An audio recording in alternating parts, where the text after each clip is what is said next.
The R word. We're good. Okay, all right. And then it's like one of those things, if you talk about it, it's not going to happen, right? Perfect. If you open up your umbrella. Yeah, I mean, they had to do a lot of work on the track. They've been working on it for the past couple hours trying to get it in shape. It did rain quite a bit here, you know, being close to the ocean. And then there was one point at like 1:30 today. It was full sunshine out, but it was raining on us. California, right? California. Yeah. That was your first group of practice in the Mission AFT Super Twins class. I saw Johnny Lewis out there. He was driving one of the Caterpillars earlier. He said, hey, give me a shot. I can fix this up for us right now. This is where his last race of his AFT career was last year.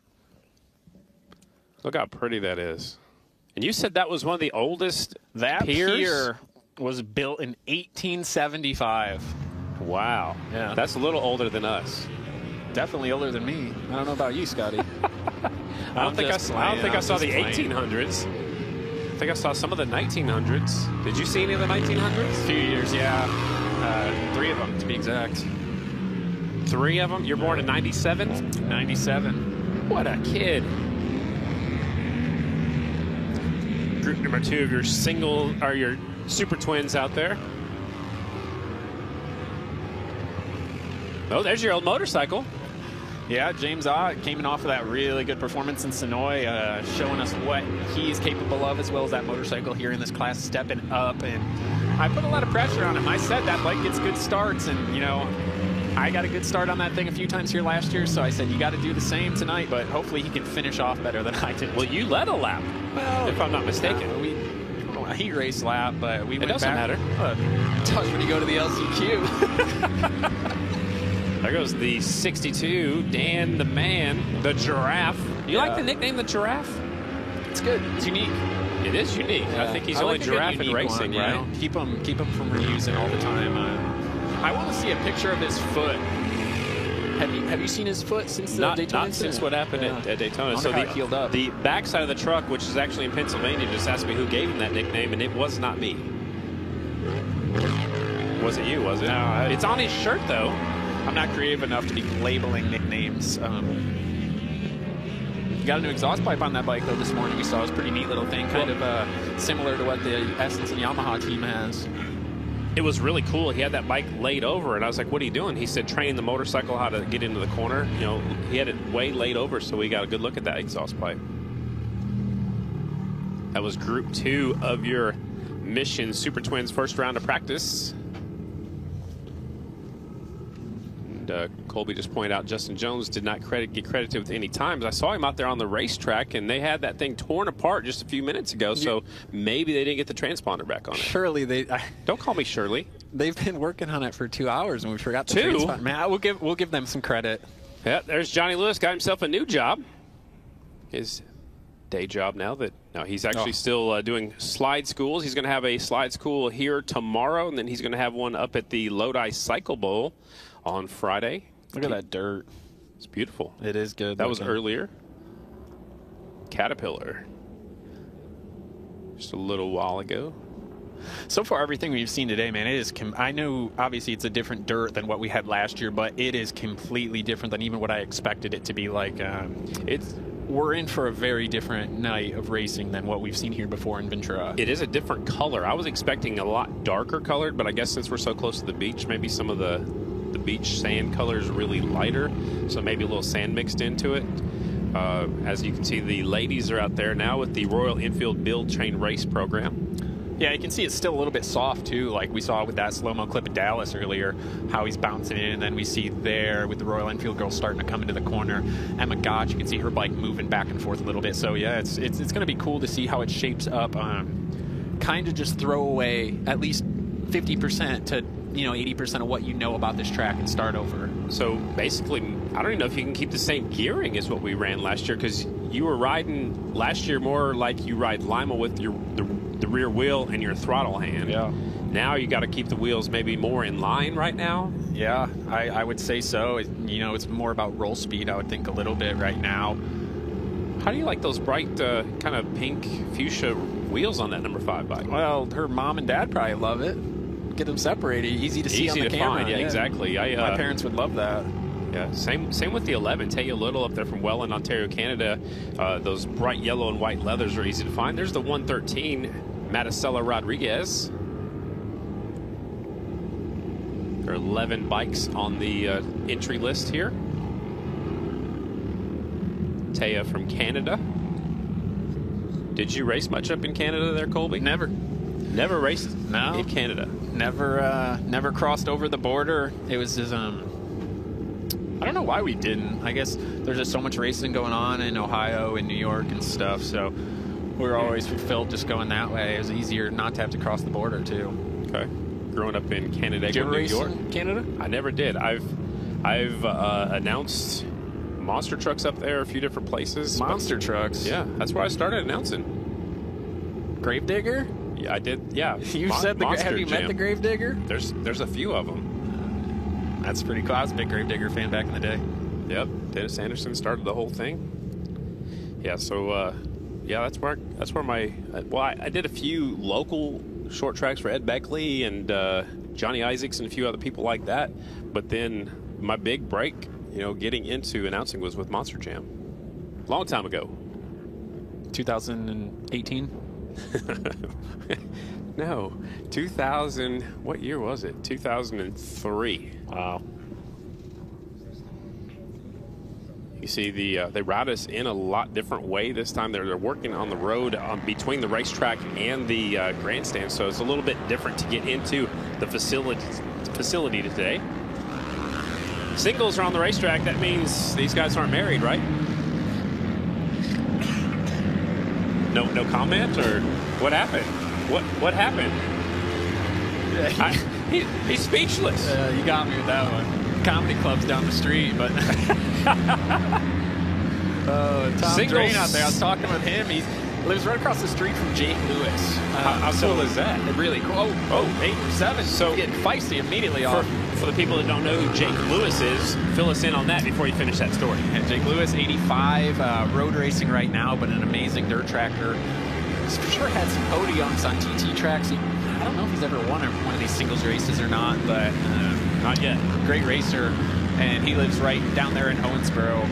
Yeah, he lives right there in Owensboro with the the Haydens and JD Beach and all that crew. And Tom Drain, they actually bought a property across the street from Jake Lewis, like literally across the street, and built a new barn dominium there. And they get to train together. And I was talking with Tom earlier. Tom, they've actually been riding at the Hayden's facility again, on the short track there, and then they've got a pretty cool field track out in the field. So they've all been riding there together, and it's just a cool, unique environment to be able to ride with people all the time. So this is his home track because he is a 14-hour airplane ride from Australia to get here. That's the closest AFT race is right here. That's what you said. When I was rewatching the race on Thursday night, I texted you immediately when you said that because that was hilarious. That was a good comment. He said, what did he say? It cuts off 4 hours or something? Yeah, because they usually connect through Dallas, and so it seems like a lot shorter flight to come from out here in LA. So, yeah. Tom Drain on the 59 Monster Energy Estenson Racing Yamaha. Dragging the foot peg just a little bit, trying to get really low. Look at it bouncing. That's because it's soft, correct? Oh, wow. Look at that. He was out of the saddle a little bit on that one. Yeah, these tuners are going to have their work cut out for them, trying to get the suspension to handle the best it can through these bumps. So that will rely on a suspension guy, or not all teams have a suspension guy, right? Yeah, now me, I'll just be, try a couple clicks here, a couple clicks there. But yeah, the track must be still soft. I mean, it did rain quite a bit earlier today. Stop saying that R word, okay? Is that frowned upon? It's an FCC deal. I think you can't say that on the air. All right, so we had some moisture. Track's got a little bit of moisture in those corners, and it's soft. Obviously, you can see that the riders are fighting their way through it a little bit. Track will continue. Man, look how cool that shot is. But yeah, the track will continue to dry out, and just another challenge these riders are going to have to overcome. Well, they were actually, they drug a lot of the mud off the racetrack, and now they've actually been putting moisture back onto the racetrack. So there's Chad Coast, the California kid, on the 49 First Impressions Husqvarna. I'm sure he's put a few laps on this racetrack. All right, just having some fun down here watching practice going on in the singles class. Let's check in with the third member of the crew. She's been with us since 2019. Kristen Beat is down there with Tom Drain. It's like just letting go and then coming in. I didn't even want to start a question off. I just wanted to throw the mic in there because I think this instant feedback is so interesting. We don't know anything about this track. It's a brand new track surface. We've been to Ventura now 3 times. What can you tell us about the track? Yeah, it's definitely a lot different for the past years. It's like more real clay out there, so it's got to be definitely get really rough towards the end of today. When you say rough, describe what that means. Like there's got to be a few bumps form. There's got to be different lines. You're going to have to go around and miss the bumps. Do you find that exciting? Does it challenge you in different ways? It kind of makes it a little bit harder when you're riding, but we'll get the setup sorted and I think we'll be right. Thank you so much, Tom. And guys, a note on Tom Drain. He's leading the points in the AFT singles class. However, he is still looking for his first win of the season. Sidebar, Dallas Daniels here in the paddock as well. Dallas, in the Super Twins class, what can you tell us about the track? What are your observations? Track's pretty good right now. I mean, I definitely didn't have super high hopes for it at the beginning, just with the rain and having a little bit different material, but it's actually really good. I think they're going to dial it in more, and luckily I think we have some good weather for the rest of the day, so I think it's going to be good. You've won here before, and in the past 2 years, we've seen some exceptional racing here at the Ventura Short Track. Do you expect the same?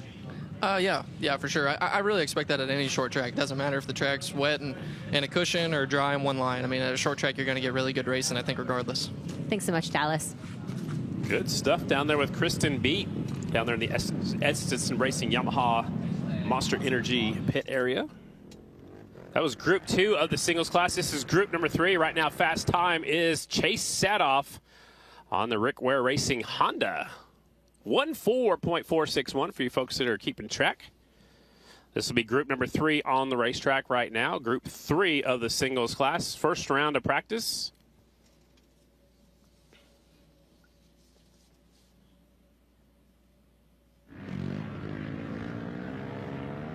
Got started a little bit late because of all of Mother Nature's moisture. There goes Andy. Mr. Steal Your Girl right there on the 174 going up to the air fence, going the long way around. The gold chains. You think they're heavy? They're in his leathers. It looks so cool. I love it. He likes that high line. And his dog's got the chain too. Yeah, I don't know if he brought the dog with him or not. He was here a couple years ago. At 134 up there, that's Miles Donaldson from up there in Spokane, Washington. New rider with us. Also another new rider should be out there to the 228. Cage Tatman. I think he was actually in Group number 2. It's his first pro race. Just turning 16. You have to be 16 years old or older to ride a single. You have to be 18 years old or older to ride a Super Twin. The 57. Ian Wolf. Next week, Chico, that's kind of where he got a big, made a big statement last year in the LCQ. Really rode around the outside. Everyone made a big name for himself, I would say, there, and it's cool. I gave him a huge shout out for that. I even actually had him on my podcast the very next week to talk about it. He was the first one gutsy enough to go up there and try a different line. Everybody's running the bottom, and then he went out there, and wasn't it the last chance qualifier, yeah, I believe. It was the LCQ. And then that changed everything for the rest of the night. For everybody. Track's working in down here. There's the 249 that Skylar Sintel, a third-generation flat tracker. Big P pulls out the checkered flag. That was Group number 3 of your singles class.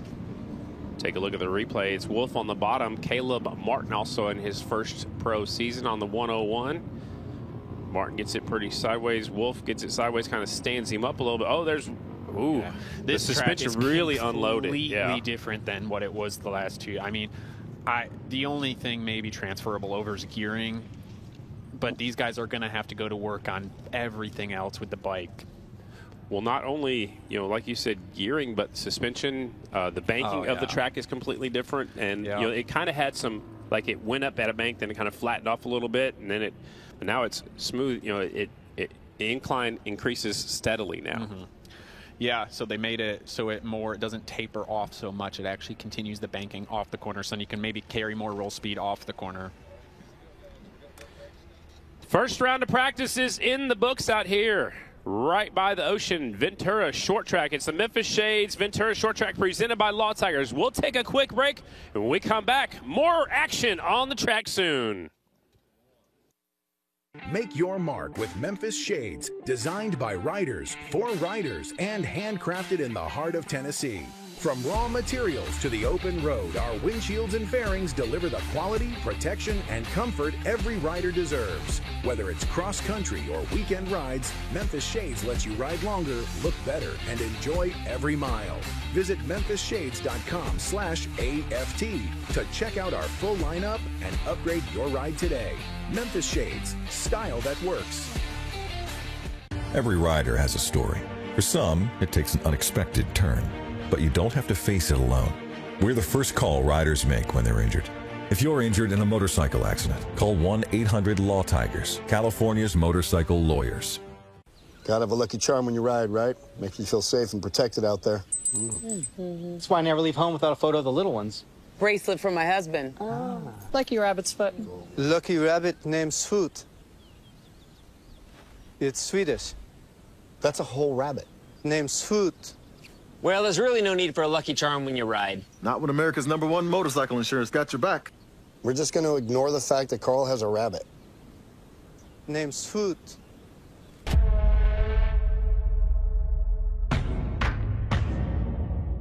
We're going full throttle with Mission Foods. There's no holding back American flat track when you combine the fiercest dirt track riders and tastiest products. Fully loaded tacos, fast wraps, piled high nachos. Whatever you crave, Mission will help you be race ready with easy to make recipes that will take your race day to the finish line. Keep your racing delicious and enjoy all the mouth-watering action.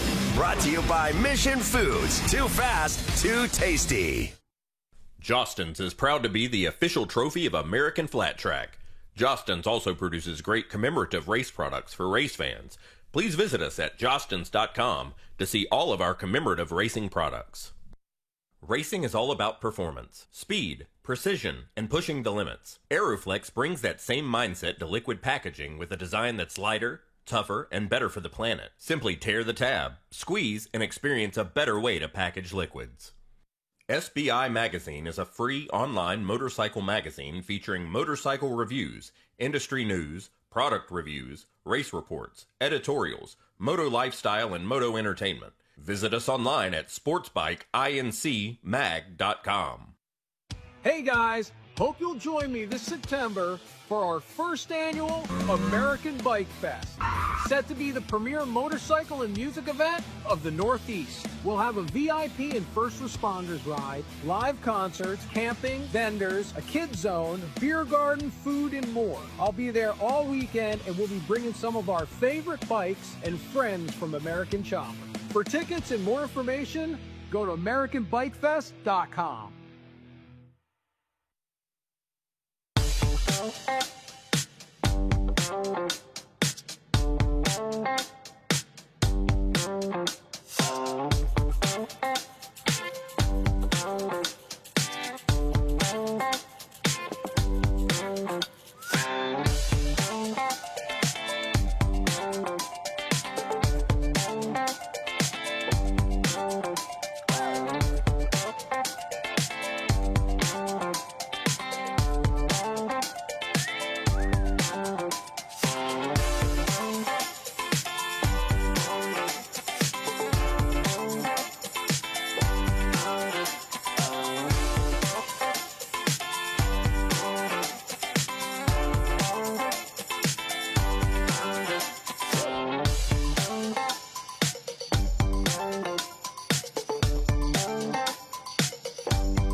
here at the Ventura Short Track, and just a moment ago, I was actually talking to Chase Sadoff. You guys paddled out yesterday and did a little surfing, you guys, referring to Taryn Santero, another racer here in the series, originally from SoCal, but you said you've never surfed before. You guys tried this last year. You just paddled out and started trying to catch a couple waves. Tell me about your experience. Yeah, me and Taryn, we're pretty adventurous guys. You know, if someone tells us big adventure seeker, if someone tells us to do it, we're gonna try it. You know, our ego says we can. So yesterday, we rented some wetsuits because the water was chilly. We went out, we tried to catch some waves, and we did pretty decent, I'd say, for our second time. We tried last year and almost drowned, but we're good. We're better now. We're better now. We're gonna go on Monday. So, Scotty, toss it back down to me after I throw it to you, because I've got some technical breakdowns to handle in the paddock. But I'm curious, would you and Colby ever try a little surfing out there where the surf meets the turf in Ventura? Do we need to plan this for next year? And Chase, thanks so much. Congratulations, my little thrill seeker. Man, I don't know. I've never surfed. We went out and saw the water, but we didn't even put our foot in the water. Colby, would you try it? Tomato on a board? I'm so clumsy that I spilled an entire cup of coffee at breakfast this morning, so you do not want to see me out in the water. Man, I don't know. I don't know. If you know what? we all want to go, I will buy you both ice cream if next year we can paddle out and do a feature on it. Brad, is that a green light for you? Yeah, I actually learned to wakeboard, so I might be able to do it. All right. Maybe we might try it when we come back next season. Okay, so I wanted to go ahead and start this segment off in the paddock.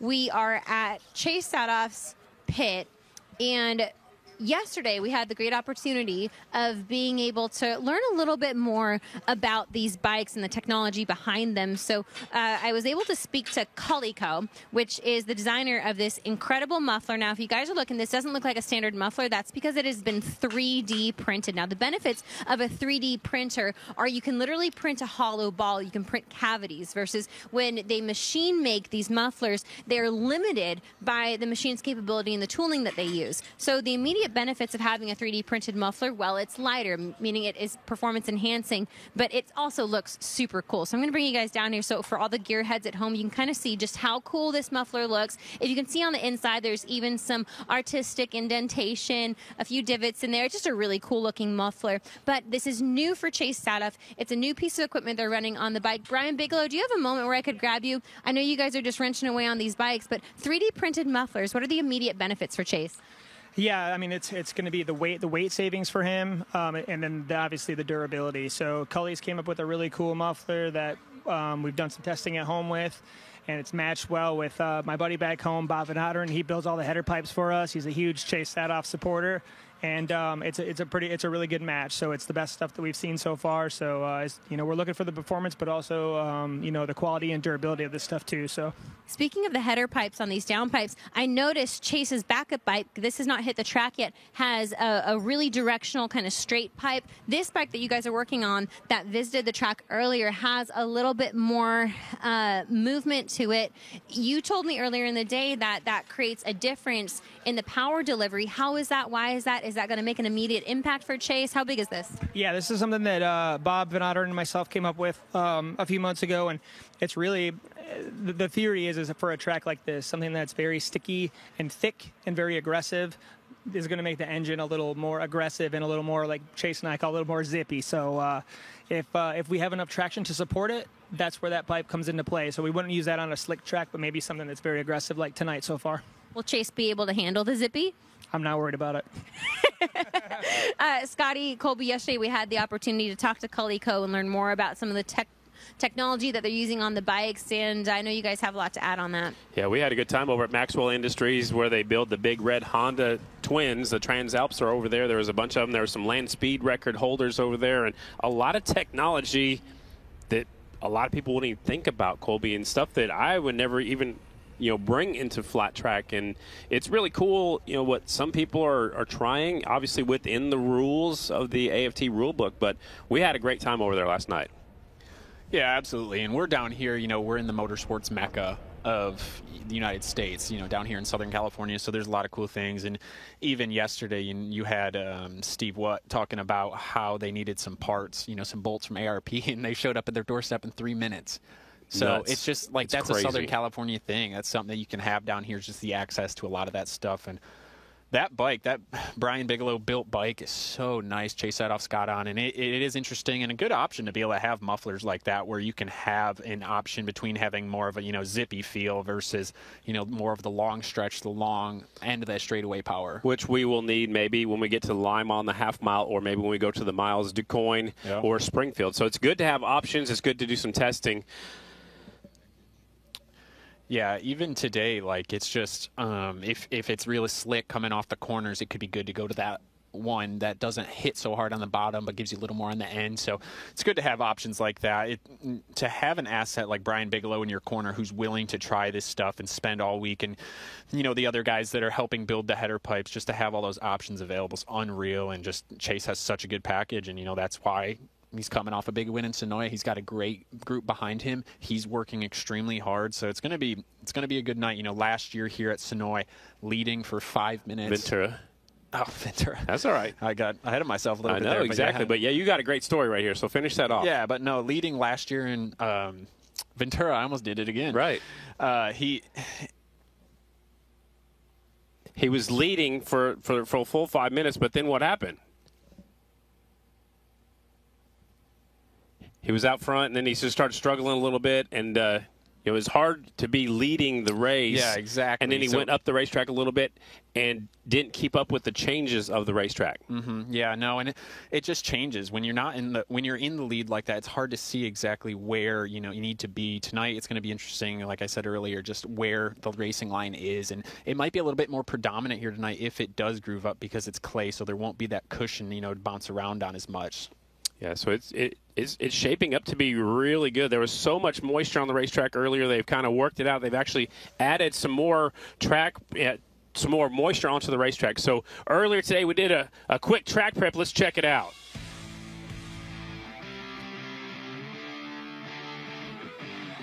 Yeah, you see just how muddy it was earlier. We got the big equipment out there plowing the big deep mud off of the racetrack. Yeah, I spent a lot of time grading this track earlier today trying to get it down, and it rained for quite a while, from probably 5 a.m. till 9, 10 a.m. I was at breakfast. At one point, it was almost pouring for a little bit, and then, they were able to get it out, get it dried up, get a little bit of dust going almost, and they've been watering it so far.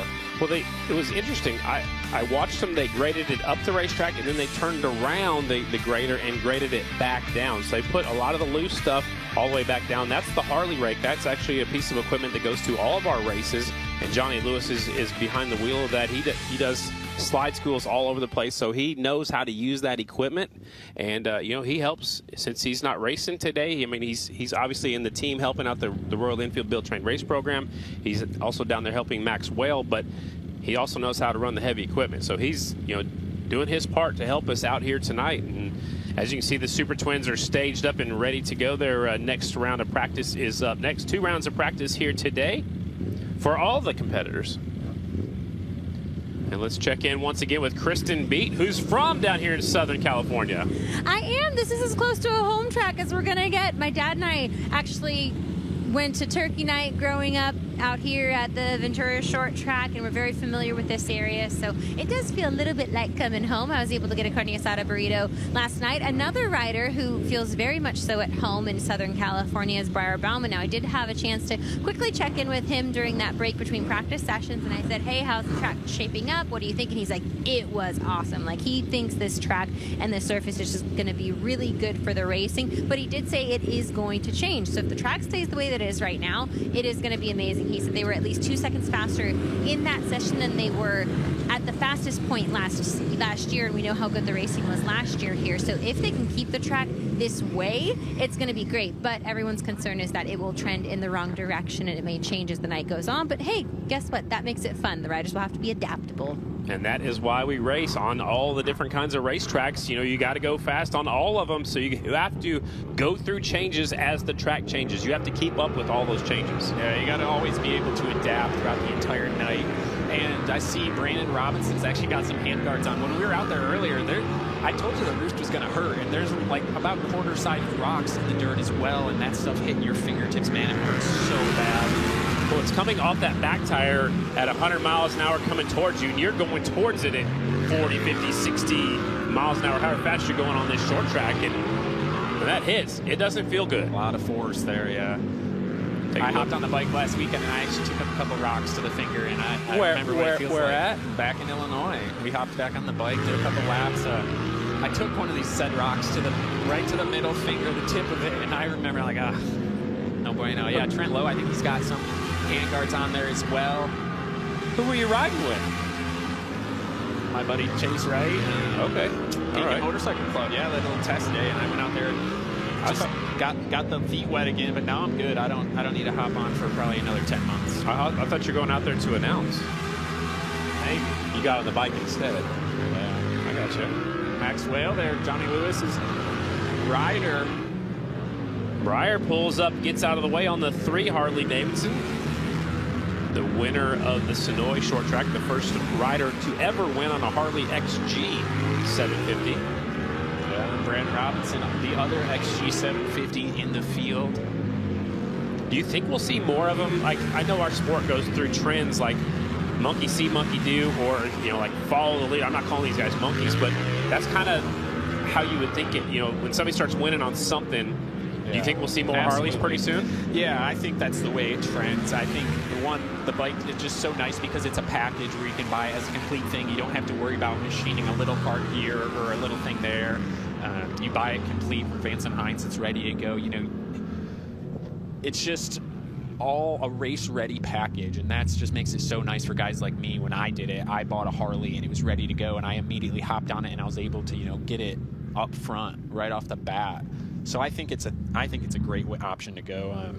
But there is nothing like having a fully custom-built bike like that Suzuki right there. Right, absolutely. You know, whatever they want to do, obviously in the rule book. But yeah, it's a one of a kind. You know, nobody else has one. Make it a piece of art too. Exactly. You know, there's people. I mean, like Nick Armstrong out here tonight. He builds his own frames himself, the competitive racing frame. So, like a guy like that, yeah, he loves racing. But I think for him, also a big part of it is just the experience. Like right there, the number 160. That's the bike I'm talking about. I think part of this is just that he enjoys building the bike, testing little things and trying little things. And for him, that's, you know, half of the experience. And it's so good to see him back out here. He's a California guy, you know, builds his own frames, and they just really want to say a special thanks going out to Jeff Leslie and his brothers. They're the reason that Nick is out here. They have a field of dreams out in an almond farm in the middle of nowhere that nobody knows about. There's a racetrack and there's lights, and they go out there and ride. And I think it's so cool that they've got that support. Yeah, they said that it was really cool. And then speaking of almond farms, I saw an almond farmer here today, James. Front row, Monaco's here. That's right. Him and his brother Dominic's here with them. Jimmy Speed.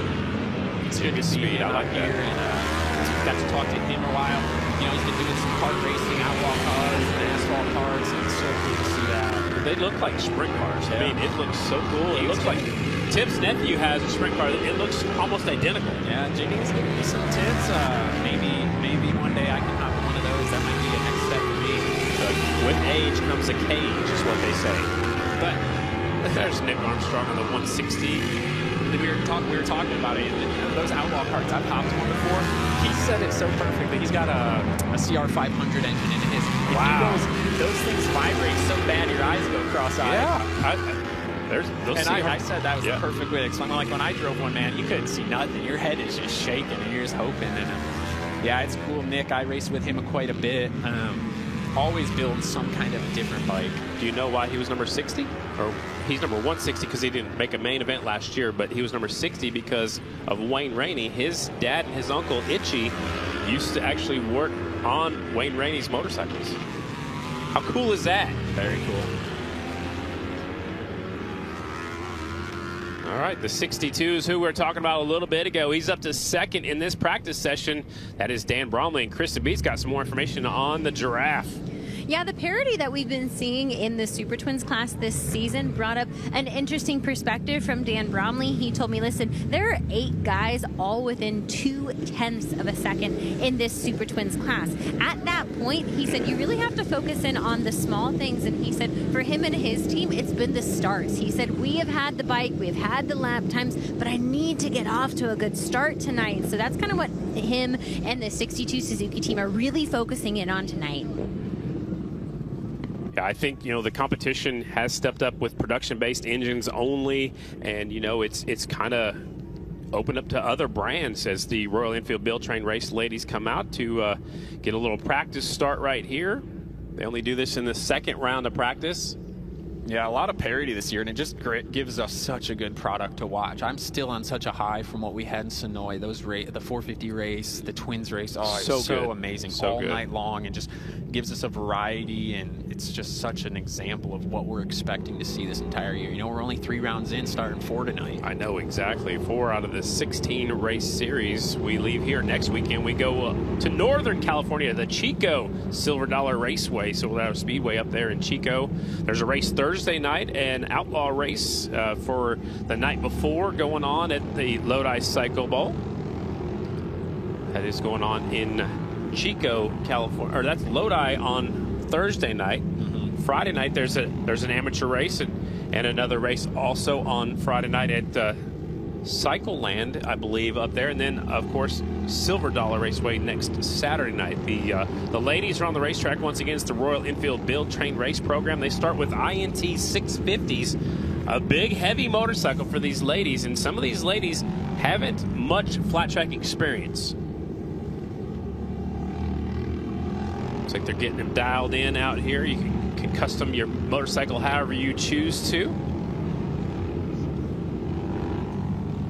That is Maya Maffei. Right now she's quick time on the 28 bike, 17.764. There goes Emma Gott. She got one of the wins down there at Daytona. They were not with us at Sonoy, so we've only seen these ladies 2 times. Some of the ladies are new. Some of the ladies were with us last year. It is a 2-year program, so 2 years, you get to keep your motorcycle and you move on. Yeah, getting to build them and then train with Johnny and then come out here to race today, and just there's so much adapting that has to go on for these girls between all of the different racetracks. You know, in Daytona they had 2 completely different racetracks each night, and then here tonight, completely different surface, a lot more grip. You don't have to worry about, you know, breaking the tire loose nearly as much here, but we are starting to see some bumps develop, kind of like what we saw in Daytona, so that's going to feel a little bit more familiar, but the grip and dirt, the actual composition is completely different.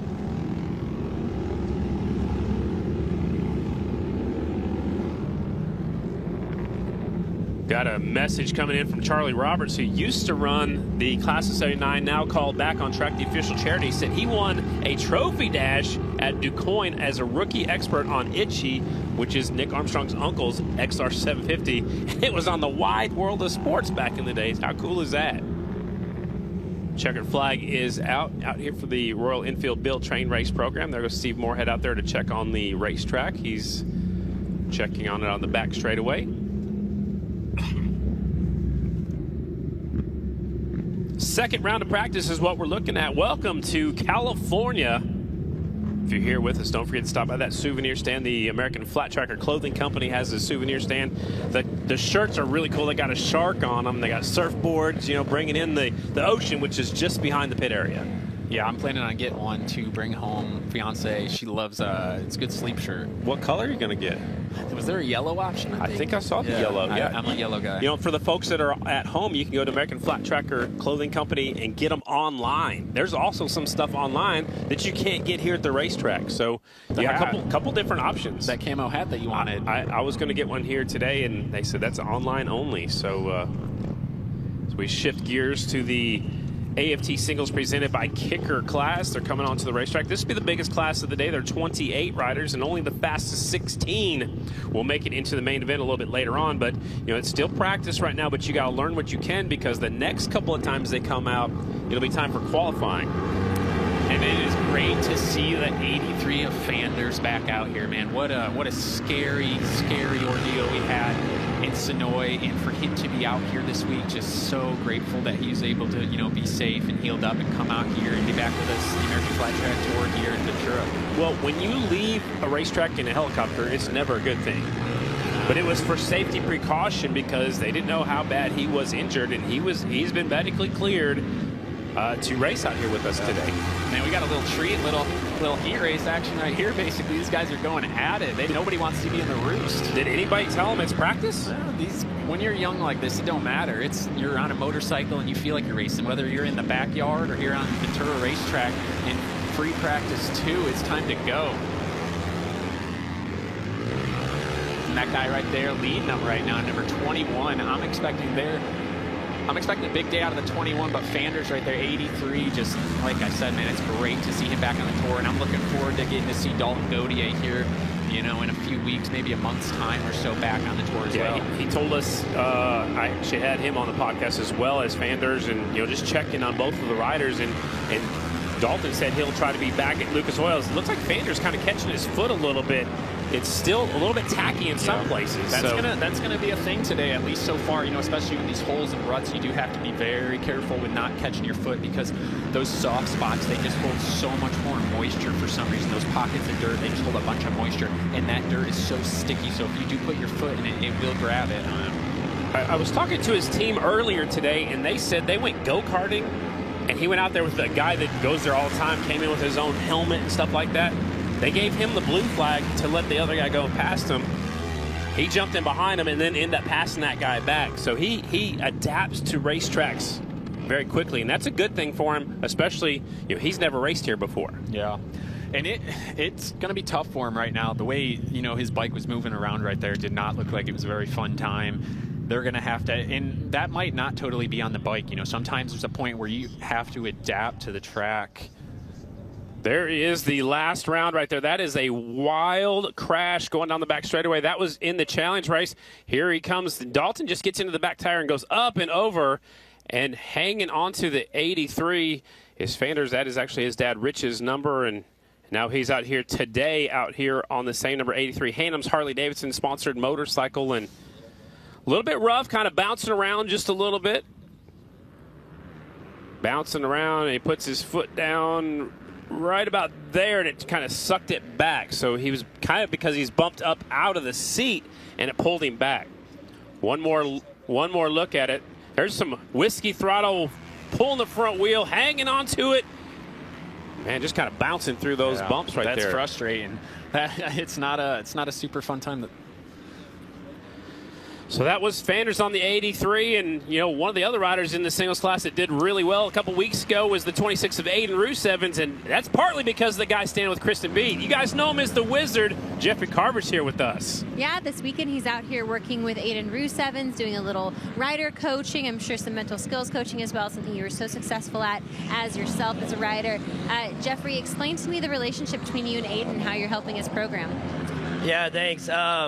Right now, I'm just kind of analyzing their program and what they're doing, and just kind of watching how they've been moving, so then they have all the right pieces. Aiden's a great rider, so I'm kind of watching to see how we can move some pieces around. I'm working them on the suspension and mindset coaching, and figuring out where, like, me and him blend, and to make sure we understand each other properly. And that's really what I'm doing right now. When you watch Aiden, what do you see in his riding that you can maybe correct and work on? You know, everybody's got their own styles, so it's not for me to say he needs to correct it right now. I just want to see how it works and not judge him for it. But then also, once we get back home, we can get to the different training programs to change it up a bit. We saw Briar Bauman in Sonoy earn the first win on the XG750 Harley, but prior to that, you had been the last rider to win on a Harley in the American Flat Track Series. You know how hard that journey is, how much time goes into developing a bike. What was your immediate reaction when you saw Briar take that win? Well, I was happy for Briar, and I love to see how Dave Z got in there, and it kind of seemed like a scrap to see who would get it first, Briar or Brandon. And it's great for the sport, it's great for Harley, and it's cool that they made it happen again. Is there a potential that we may see you on a bike again sometime soon? Is the drive there? Would you want to get back on a bike? We miss watching you out there, especially at Springfield. Yeah, thanks a lot. You never know, but right now I'm happy doing what I'm doing, staying off the bike. Well, it's so good to see you out here, Jeffrey, and thanks for helping Aiden Roosevans. It'll be interesting to follow Aiden Roosevans' career and see how he continues to progress now with Jeffrey Carver being added to his program. I think that's a huge help. It's for confidence too, but I think, you know, he got some new suspension from you before Sonoy. Jeffrey Carver went over there, sat on it, pushed it down, made a few clicks, and that's pretty much all they did for Sonoy. Yeah. Now just playing with it a little bit, trying to figure it out, and just having a guy like Jeffrey Carver in your pocket that's, you know, so knowledgeable, not only with bike setup, but he's such a in his head, he just knows so much in the way that he's able to keep calm and work through stuff and process stuff that's going on. And to be able to give Aiden Rusevens, you know, that kind of mental, I guess, knowledge of everything that he's learned throughout his career could be huge for him. Yeah, and speaking of Aiden Rusevens, that is his teammate right there, 132, Bronson Pierce, who is a full-time FIM Supermoto rider, so they're on the team, so they've got, you know, almost identical motorcycles. What that's good for, having a teammate, is to bounce ideas off of them, and then if something works for Aiden, Bronson can try it. If something's working for Bronson, then Aiden can try it. So that helps to have a teammate. For sure it does. And just especially when they're not in the same groups like this, and if they're in different heat races and stuff, that can give them, you know, more track time to try different things and be able to whisper back and forth. You know, you'll see sometimes guys will come off the track and run over their teammate, say like Tom Drain in Dallas. You know, Tom could be heat 2 and he could run over to Dallas and say, hey, you haven't been out there in an hour and a half. There's a big hole here, or do this here, and man, what an advantage. Because all it takes is just the first lap. Missing something like that can change your entire heat race. You know, it can give you half a second, a second lead. Especially like right off the start on the first lap, it can put you way in the back. So Bronson Pierce, the one we're watching right there from Bakersfield, California, doing for A1R Racing, FRA Trust, on the sponsor list for that number 132. Trying some lower lines right there. Hasn't quite moved up the leaderboard probably like he expected. One rider that has moved up the leaderboard is Cage Tadman in his rookie race in American Flat Track number 228, which was his number when he was a little kid on a PW50. Yeah, Cage, we've been watching him for a long time. I can't remember. I'm trying to think of the first time that I ever saw him. But it was probably for sure on 85s back in the day. And I remember, I'm like, dang, this kid's going to be good. And then, you know, watching him on 250s really when I started to pay more attention. And then, you know, now having his debut race. And I was talking to him earlier. It's just try, you know, have fun. And when you're 16 like that and you turn professional, you really don't have a worry in the world. And especially for him to be able to turn 16 and go professional here so close to home, being in California. And he's raced here before as an amateur. And again, we've talked about the track is completely different, but still coming to a racetrack where you've raced before has to give you a little bit of a confidence. As we watched a replay right there, the 132 of Bronson Pierce got a little rough right there, up and out of the saddle. He's going to have to go back there and make some changes on his suspension. But we're right here just beside the ocean. Obviously they're working on the road behind the racetrack, so it's not quite as pretty as it was last year, but we are still right by the ocean. Racing flat track motorcycles, America's original extreme sport, is happening right here in Southern California. The sun is out. It's about 57 degrees outside, and people are starting to file into the grandstands right now. There's a little walkway behind the grandstands where you go see what's going on, grab something to eat or drink. When the bikes come out next time, it'll be time for qualifying action here at Ventura. It is the Memphis Shades Ventura Short Track presented by Law Tigers. Round number 4 happening here tonight, putting a little moisture on the racetrack. We're going to take a break here real soon. When we come back, it'll be time for qualifying here right at the Bay. Flat track motorcycle racing qualifying up next.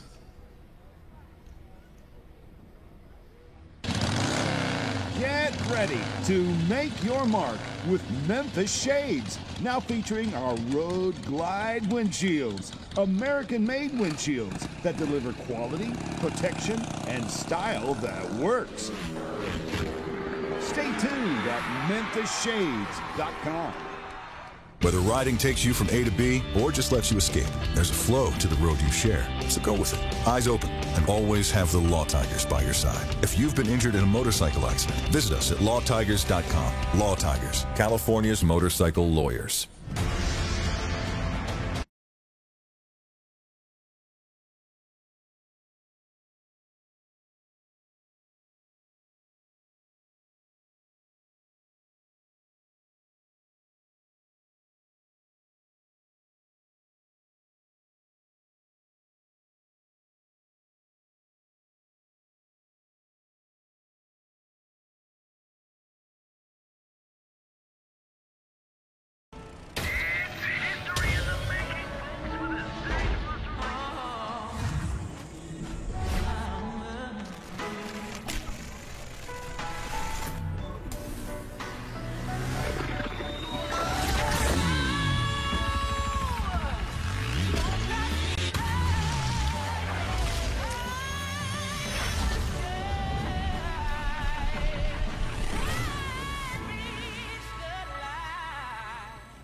Tom Duma Fine Jewelers is proud to be the official jeweler for our 10th year to Progressive American Flat Track, providing championship rings for each class in 2023. Tom Duma Fine Jewelers wants to be your jeweler. Check us out online for all your jewelry needs, from engagement rings to fashion jewelry to watches, in all price points to fit everyone's budget. Shop like a pro. Shop TDFJ.com. Freedom on the road starts with the right coverage. That's why so many riders depend on Progressive, America's #1 motorcycle insurer. Visit Progressive.com to customize your policy and get great coverage, low rates, and a quote in just 3 minutes. Royal Enfield, the oldest motorcycle manufacturer in continuous production, is proud to introduce the 2025 Moto Anatomy powered by Royal Enfield Super Twins race team, which now features champion Johnny Lewis serving as coach to new lead rider Max Whale this year. In addition, Royal Enfield once again features a new lineup of build, train, race, all-female flat-track racers that compete on the AFT Pro Circuit this year. Royal Enfield's full lineup of retro-styled motorcycles are easy to ride at very accessible price points, all honoring 124 years of motorcycle history dating back to 1901. Check out RoyalEnfield.com to find your nearest dealer and test ride the newest models, including the Himalayan 450 and Bear 650, which are turning heads in North America.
Welcome back to the Memphis Shades Ventura Short Track presented by Law Tigers. I'm Scotty Dubler. That is the 2017 AFT Singles Champ, Colby Carlisle. Colby, you haven't been in the ocean yet? Haven't been. I hate water. I hate going in water, actually. Yeah, my fiance wants us a pool bad, and I am not on board because... Can you swim? I can swim, yeah. I'm great swimming. I just don't like getting cold. What if you have a heated pool? We'll do that, yeah. I can do that. So you can be all right? I had a hot tub, but it started leaking bad, so I'm just going to get rid of that now. But it is beautiful to look at. It is good to look at. Yes. It's pretty. So that's Colby Carlisle. I'm Scotty Dubler. Let's go down to the pit area once again with one of the riders on the Harley-Davidsons out here this year, the number 44 of the Revolvers down there, Brandon Robinson's with Kristen B. Speaking of cold, ice cold, Mr. Brandon Robinson. Earlier in the day I asked you, and it was a tough question to even ask, but was that the biggest heartbreak of your career, Sonoy? Not the biggest, but definitely up there. That one stung for sure. As happy as I was to get in the box and lead all those laps and kind of get some good input into the motorcycle and input and intel and kind of add to the notebook, man, it definitely stings a little bit. But we're out here again at Ventura and try to get the job done and man, hopefully get a win on this thing. How hard has it been to adapt to an entirely new bike after you spent so much time on the Indy? And I know you said that you have some Indian bad habits that you've been trying to shake on the Harley. Tell us about those. Yeah, it's just man, the Indian was such a easy motorcycle to ride, very rewarding. The harder you rode it, the more it rewarded you. And so I was able to kind of switch my brain over the years from a finesse rider to just on the throttle and grabbing a handful. And I'm kind of having to regress that and change it back to the old finesse style with these production motors on the XG. And yeah, it's just a little bit of a process. So I'm trying to turn the brain kind of off again and try to go fast on the Harley Davidson again. Brandon, thanks so much. Jerry, can we borrow you for a moment?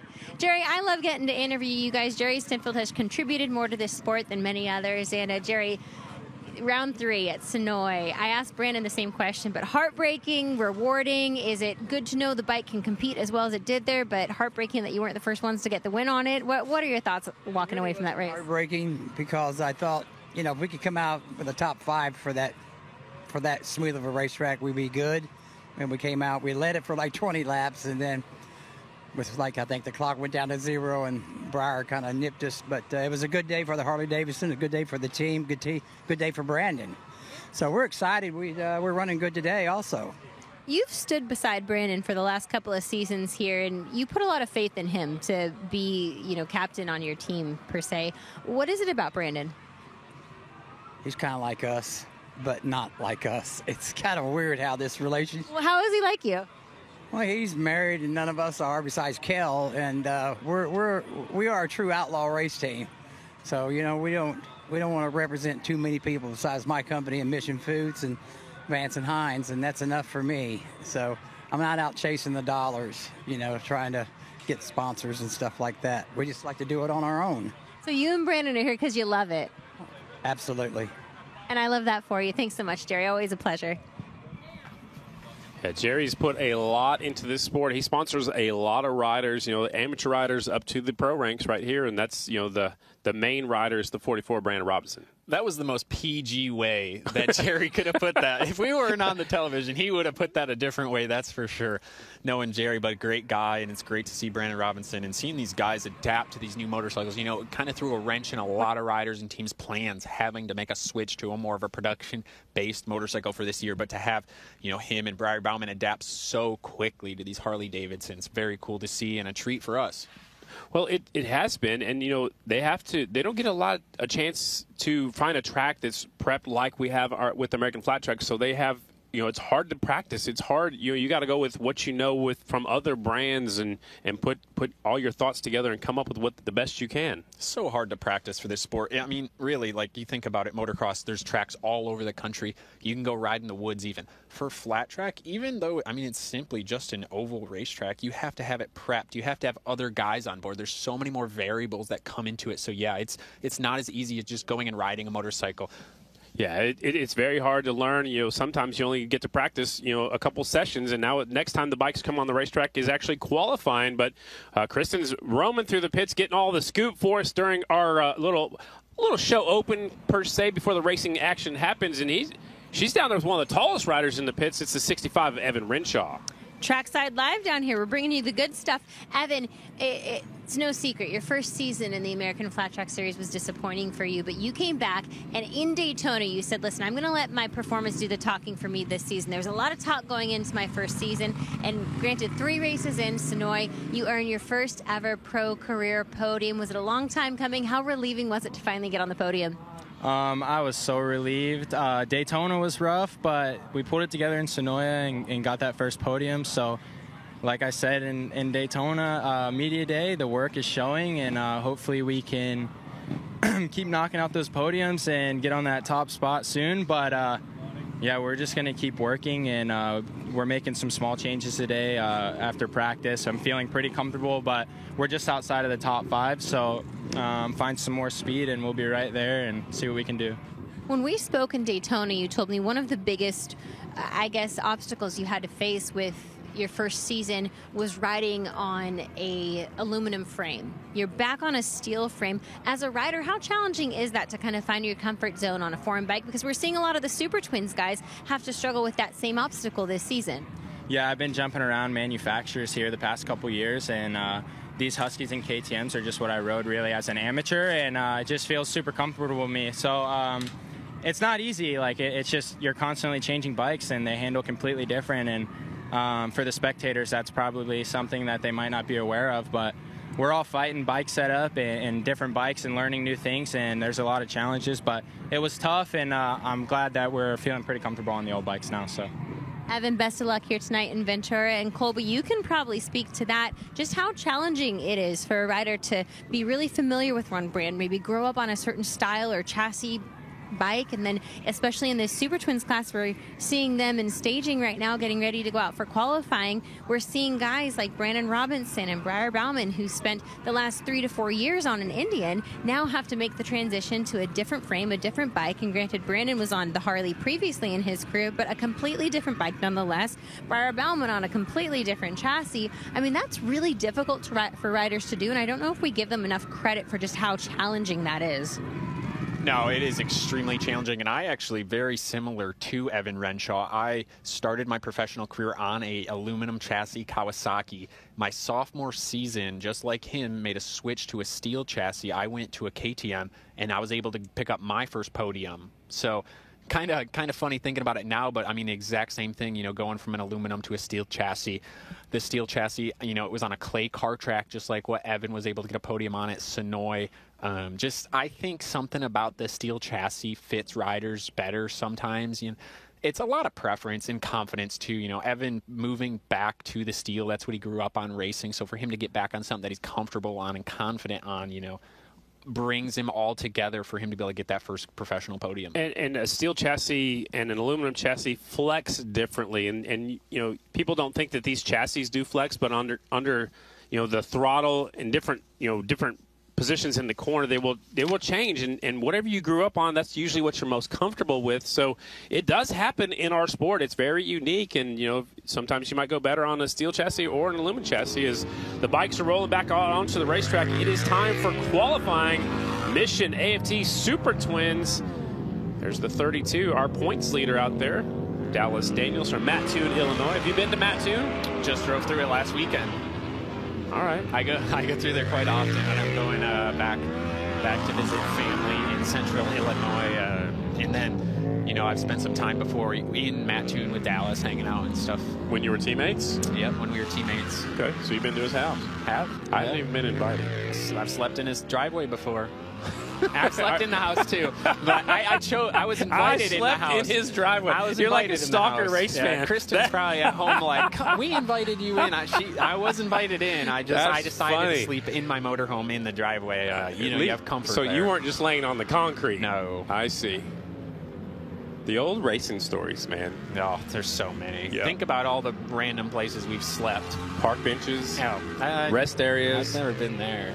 Rest areas, on top of a van. Have you stopped on top of a van before? No. Let's check in with Kristen. Kristen, what do you think about our stories? You know, I was going to comment and add on the fact it's not just the places you've slept, but it's the places you haven't slept in, because I got to hear some Colby Carlisle stories last night at Tri-Tip Dinner that made me see Colby Carlisle in a completely different light. Apparently, he had a wild side. I'm in bed at 9 o'clock, so I don't know anything about those stories, but I was hearing some fun racing stories. You're a good girl, right? Yeah, plead the fifth on those, but man, Brandon Robinson had an absolute moment right there. I'm going to change the subject because Brandon gave me some content, but he came in here and hit that bump and completely unsettled the chassis. Almost got into the back of Briar as he was putting his hand up, getting in the same thing. What a scary moment there. Almost collected both Harley Davidsons. Ooh, that wouldn't have been pretty. Here's another look at it from high up above the top of the grandstands. Both of them hit the same exact bump. You're the hole. Yeah, exactly. Briar just gets really off the throttle right there, and Robinson just almost runs into the back of the 3 bike. There he goes. It upsets the chassis. Man, That's a point. That's something these guys are really going to have to battle today. You cannot go back to your crew and just get upset that, hey, the bike is up.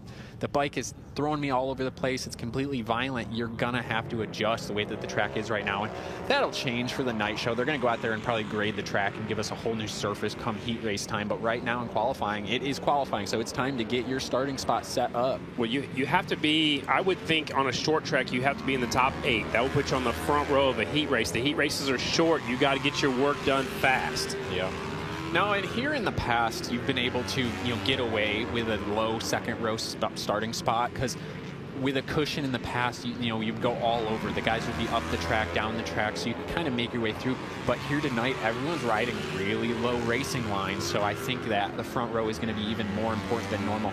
But so far, I think the line's going to be wherever it's smooth. Like James Ott, he's kind of struggling here today, trying to figure out where to ride. And Bromley, a bigger rider, more aggressive, been on the twin for a longer time. He's fighting it, but he's able to fight it better. Where James Ott, in Daytona, kind of struggled when it got rough.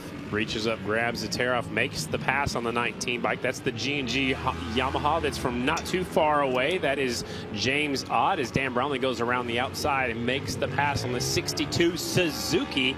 So Yamaha, Harley, KTM, Suzuki, and Honda, your top 5 right now. How about that for parity? Love that. Love that about this production class this year. And Dan Bromley doing all of the engineering, trying to get that Suzuki right. He's the only Suzuki out here on that GSX-8R motorcycle, so the only one doing it, trying to bring it to the front. And he's done very well on these short tracks so far. In Daytona had that issue with his foot, unfortunately. But cool to see Dan out here on the Suzuki, a family brand for him and his entire Bromley family. So the track the last 2 years was more like a slide in the corner and then point and shoot it with, steer with the rear wheel. Today it's a little bit different. The track will continue to change, and you as a rider have to keep up with those changes. Right now it's going to pay favors to the guys that are willing to hang it out and get a little bit extra risky with it, which it's a game you really got to be careful playing. Like Dan Bromley going all the way up to 3rd there. You can make up time, but man, it can bite you really quick when it's rutted like that and super sticky in spots. So who do you think that benefits? A younger rider that is going for it, or an old veteran that can, use the throttle a little bit more to their advantage? I think it really benefits the younger guy that wants to make a statement that day. Okay. I just think if you're willing to lay it all out a little bit extra, like Dan Bromley, not so much trying to make a statement like that, but he's a guy who can excel on these tracks when they get this, kind of a sticky, and this is something that comes with car tracks a lot of the time. I always really loved these because you could actually use the grip from these ruts. This is the Royal Enfield Build Train Race Program. Their qualifying session has begun. That's the 5 of Emma Gotch from South Dakota, leading the way. Taya Little right behind her. There's the 113 Maticela Rodriguez. Here comes the 28 Maya Maffei. The 2 is Michaela Nichols. The 8 Christiana Ross. The 22 Hannah Robertson. The 555, that is Giovannina Shipman. The 35 Hannah Lang. She is from up there in Wisconsin. Justine Marsh is also from Milwaukee, Wisconsin, the 182. Getting some qualifying in. All the ladies will be in one heat race, and they will all qualify for the main event. This is, getting females interested in our sport. It's such a cool program. They also do it in Moto America. Yeah, it's great to have out here. And you've seen some of these people go on, Sonia Lloyd did it in the Moto America program, and now she's actually racing all around the world on a road race bike. So that's one name that's just came to mind, and it's so cool to see this program. This program can move you on to, more, I guess, not mainstream racing levels, but you could start here and work your way up to American Flat Track. I think any of these ladies can definitely do it, and they get to keep these motorcycles at the end of their 2-year stint, and they can go racing around the country and get better and better. We might see them, on the American Flat Track circuit before too much longer. Taya Little, I think, is one that's very close. Yeah, absolutely. She had a pretty wild get off in Texas last year, and she's responded very well. These tracks have been tough so far for these girls. I mean, we'll be frank with that. The short tracks have definitely been, the weather hasn't helped out and just been a little bit rougher, so they've definitely had a lot of adversity this year in the Build Train Rain class, but it'll pay dividends in the long run. I really like today, though, what we're seeing with the actual moisture in the dirt. I believe this is going to have great raceability all night long. You know, typically throughout the day, we'll see it dry off and get a blue groove when the sun's out like it is right now, but there's so much moisture from the rain and the track prep so far today, so I think that's a great sign for us going into the night. Checkered flag comes out here in their second, or that was qualifying actually for the Built Train race program. Maya Maffei goes a little bit quicker than she did the last session of practice, a 1:7.642. And there is a look at Chase Sadoff on the Rick Ware Racing Parts Plus Honda. Big gold rims out there. I got to really take a look at that bike earlier, and that is a very, very trick machine. Very cool. All the bolts, titanium. Brian Bigelow spent a lot of time dialing that bike in. I thought you were going to ask him to ride it earlier today. You were over there for a while. No, I'm past that point right now, Scotty. I scratched the itch last week, and I'm good for at least a while. But, man, it is a cool bike, and I love being able to see Chase on that bike and do well so far this year. But I'm really looking forward to the night between these three guys right here. I think we're going to have a good battle. Let's check in once again with Kristen Beat. Speaking of Chase Sadoff's bike, I have never seen Colby Carlisle so focused. And I actually saw a little drool kind of drop from his chin as he was looking at that bike. He explained to me, he said, Kristen, this is a cool bike. Like, he was pointing at the titanium bolts. He was showcasing all the unique things that Brian Bigelow has done to create speed for Chase Sadoff. And I also think Chase Sadoff's success is a reflection of the relationship he and Brian Bigelow have built as well. Chase unwaveringly trusts Brian's feedback as he cuts up the inside of Tom Drain there regarding the bike. And as we see how successful Chase has been already this season, I mean, I think back to 2 seasons ago when Chase was fighting for that first win, and now he's battling for a championship. Such growth we've seen from him over the last 3 seasons. Yeah, he's kind of settled it down a little bit. I think at some point he was trying a little bit too hard, but he's got a good combination with him and Brian Bigelow.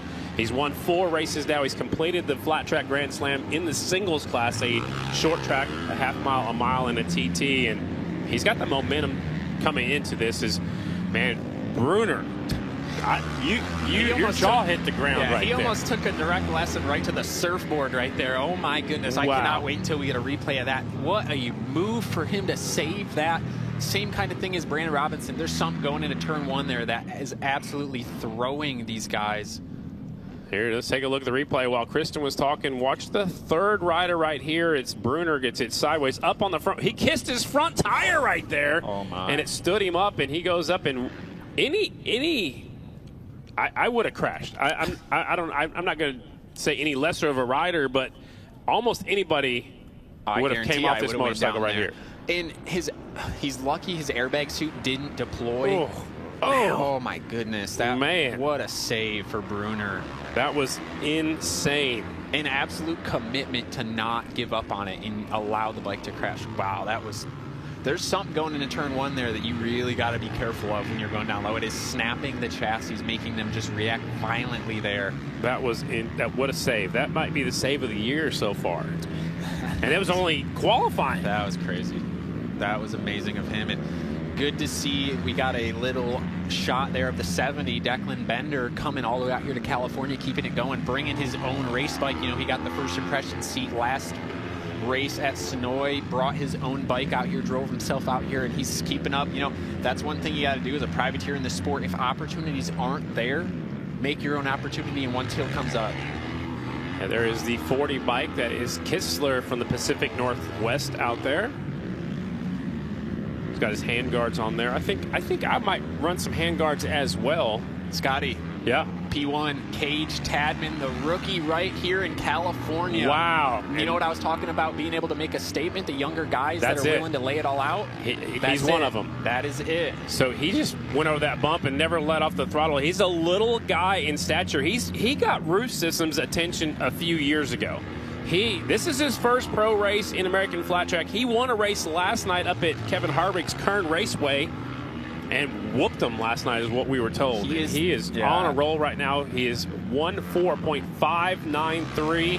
What a statement. And look who's second. Santero, another California rider. Roos Evans, who's got some momentum. He's up to third. Brunner, who just about crashed. is currently 4th, and this is qualifying. This is important. This is the definition of what I was talking about, where a younger guy that is willing to risk it a little bit extra is paying dividends. Cage Tadman riding absolutely off the walls, literally and figuratively in that session, bringing it all the way up to P1 for qualifying. He is going to go back. His dad's going to hold up a #1 finger, and he is going to go lose it. Yeah, what a ride right here. Again, bouncing through the bumps, and he's a little guy. There he is. The front end's off the ground and never, ever lets off the throttle. That's Cage the Rage, number 228. His rookie debut is happening right here today at Ventura Raceway, and he's at the top spot. Riding the wheels off that thing. That's what you got to do today. You cannot just rely on suspension taking care of those bumps. You have to either find your way around them or figure out the best way to go through them safely. And man, he's riding that thing good. That is impressive. That brings a smile to my face, knowing, you know, the feeling that he's going to go back. He's going to have a huge smile, talking to his family, talking to his crew, and probably just start thinking about the next session. I saw his mom's here, his dad's here, his grandma. I got to meet her earlier today. They're here to watch his debut, and right now he's P1. In the first round qualifying, there's Bronson Pierce, the 132.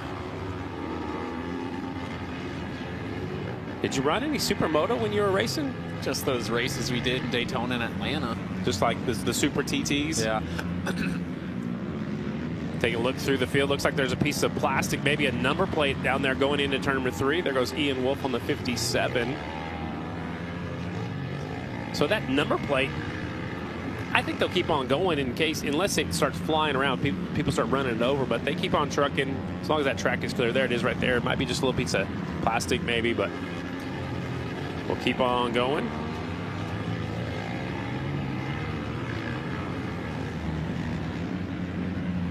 Wolf on the 57. There's 35. I want to talk about him for just a second. Ryan Hyatt got his national number. He also races Endurocross. Oh, man. That is a crazy sport. Rugged. That is a wild and crazy indoor sport, running over logs and rocks and sometimes water, but he's got a brand new baby with him. The baby is at her 2nd race ever. There goes Wolf trying to ride on the outside, and maybe the high line might come in. If it's smoother up there, it'd be deeper and longer way around, but it could be the fast line. Yeah, I was just thinking that, Scotty. I don't, it's such a far ways around, but if maybe you're able to come in higher and square across those bumps. But even right there, it looks like his front end's bouncing up a little bit when he's coming in. But you cannot allow what happened to Trevor Bruner and Brandon Robinson and Breyer, those, you know, hitting those bumps coming in. That's so violent and just takes so much energy out of you in just such a high risk move. At least in qualifying, they're going to go out there and completely reset the track for when it comes race time here in a few hours. But right now, you got to get, like we talked about, you have to be front row. You have to be on the front row. I think on a short track, you know, because it's hard to pass and the heat races are shorter, so you got to get to the front in a hurry. So qualifying round number 1 is in the books. There is the beautiful scenery out here at Ventura. Just behind the grandstands is the ocean. We were on the East Coast for the first few rounds. Now we're on the West Coast for 2 rounds. We're going to take a break in the action. When we come back, we will have the final round of qualifying. Then we'll have a break in the action for opening ceremonies at 7 p.m. out here on the West Coast. We'll be back with round number 2 of qualifying coming up next from California. Make your mark with Memphis Shades, designed by riders, for riders, and handcrafted in the heart of Tennessee. From raw materials to the open road, our windshields and fairings deliver the quality, protection, and comfort every rider deserves. Whether it's cross-country or weekend rides, Memphis Shades lets you ride longer, look better, and enjoy every mile. Visit memphisshades.com/AFT to check out our full lineup and upgrade your ride today. Memphis Shades, style that works. Every rider has a story. For some, it takes an unexpected turn. But you don't have to face it alone. We're the first call riders make when they're injured. If you're injured in a motorcycle accident, call 1-800-LAW-TIGERS, California's motorcycle lawyers. The thunderous roar of progressive American flat track returns to Chico, California. Get ready for heart-pounding action as the nation's top riders battle on the legendary Silver Dollar Short Track. Saturday, May 3rd, non-stop entertainment for the whole family. Kids 12 and under get in free, making it a perfect family outing. Whether you're a die-hard fan or a first-timer, this is the race day experience you can't afford to miss. Don't miss a second of the action. Saturday, May 3rd at Silver Dollar Speedway. Get your tickets now at AmericanFlatTrack.com. Back on Track, a Rookies of 79 501c3 charity, was established in 2009 by former racers to help injured racers get back on the racetrack or the track of life. Assistance is provided to injured racers through our posted schedule of benefits and special fundraising programs, where 100% of your donation goes directly to ease the financial burden from an injury sustained on the racetrack. Check us out on the web at backontrack.com and donate today. Every donation is tax deductible and will make a difference in an injured racer's life. Kicker Performance Audio is your fuel for living loud and a proud supporter of American Flat Track, the original extreme sport. 50 years and counting, Kicker has been the world leader in audio gear for cars, trucks, motorcycles, and America's roads. Kicker Audio is living loud. Hey race fans, are you looking to take your welding skills to the next level? Trust Lincoln Electric, a leader in welding solutions for over a century. From top-notch equipment to innovative technology, Lincoln Electric powers your projects with unmatched reliability and performance. Elevate your craft with Lincoln Electric, where quality meets innovation. Visit LincolnElectric.com today. For over a decade, Dunlop has supported all progressive American flat track classes with their premier flat track tires. Designed for professional and amateur riders alike, Dunlop's DT4 has an aggressive tread pattern, is available in multiple tread compounds, and can be run tubeless for greater overall performance. Dunlop, the official tire of progressive American flat track. Rev up those taste buds with Mission Foods. Fully loaded tacos, fast wraps, piled high nachos. Whatever you crave, Mission will help take your race day to the finish line. Now that's too fast, too tasty. Racing is all about performance, speed, precision, and pushing the limits. Aeroflex brings that same mindset to liquid packaging with a design that's lighter, tougher, and better for the planet. Simply tear the tab, squeeze, and experience a better way to package liquids. Jostens is proud to be the official trophy of American Flat Track. Jostens also produces great commemorative race products for race fans. Please visit us at jostens.com to see all of our commemorative racing products. SBI Magazine is a free online motorcycle magazine featuring motorcycle reviews, industry news, product reviews, race reports, editorials, moto lifestyle, and moto entertainment. Visit us online at sportsbikeincmag.com.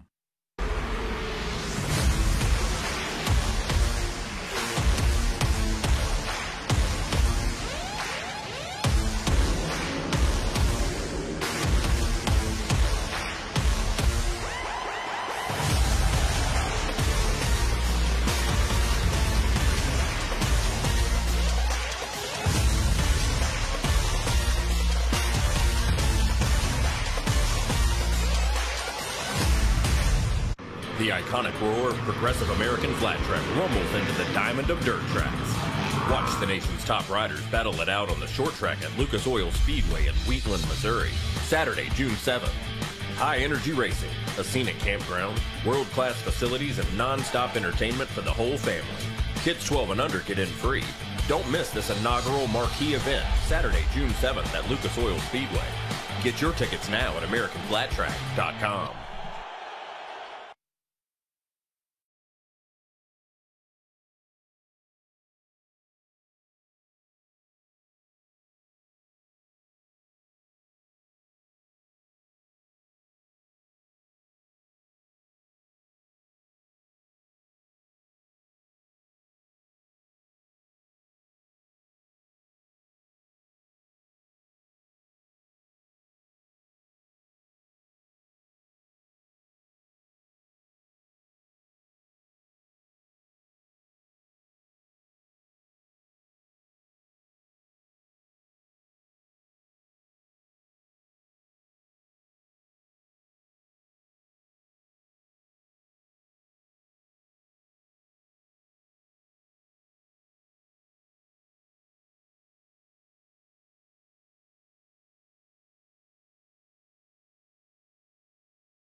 welcome back to the Memphis Shades Ventura Short Track presented by Law Tigers. I'm Scotty Dubler. It's round number 4. Progressive American Flat Track. Colby Carlisle is up here in the booth, and Kristen Beat has been running around the pits, seeing all the celebrities roaming around.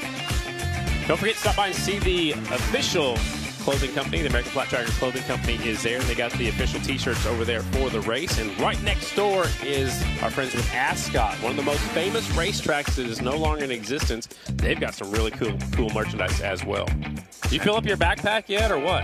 I did not fill up my backpack yet, but down there somewhere else, Kristen Beat got us some popcorn. What? Some kettle corn, yeah. I was putting that back, filling up my tummy with that. So you hid that from me? Yeah. Okay, Had to. Great.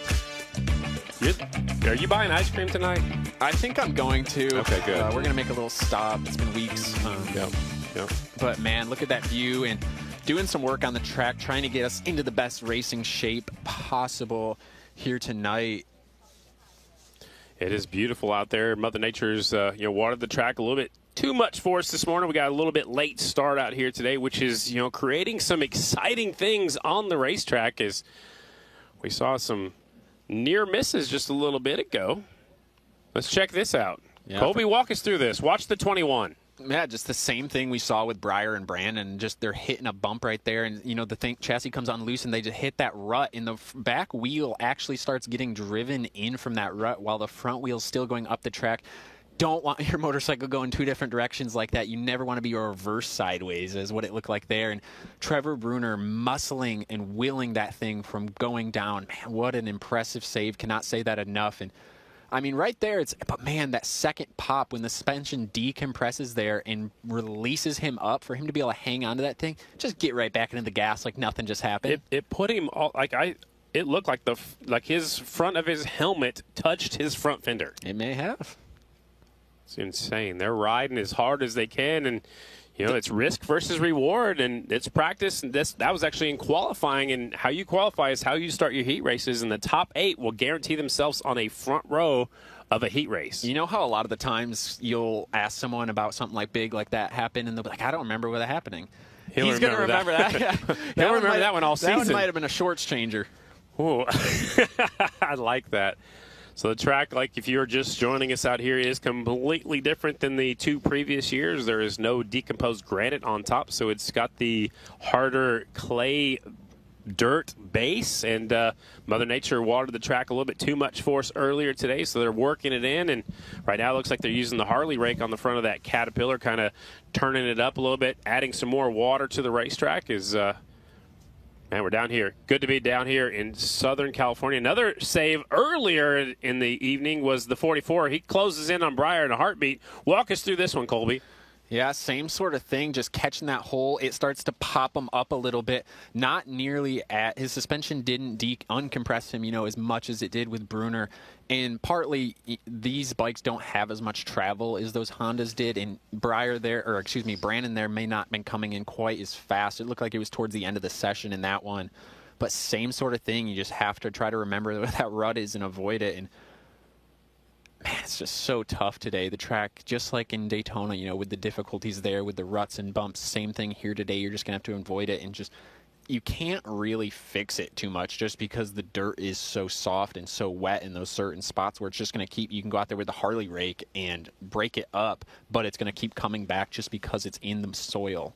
Look at that. It's a little bit differently shaped track. Look at outside turn number 1 goes way out there. We're not running on that particular line, but it just, they try to make it as short as possible. They're arcing it, almost making it a circle. If you it's hard to see the lines right there, but they're going a big circle. So you don't even have much time to even take a breath, reach up and grab a tear off even. No, like last year we did 42 laps here, which is a crazy amount of laps.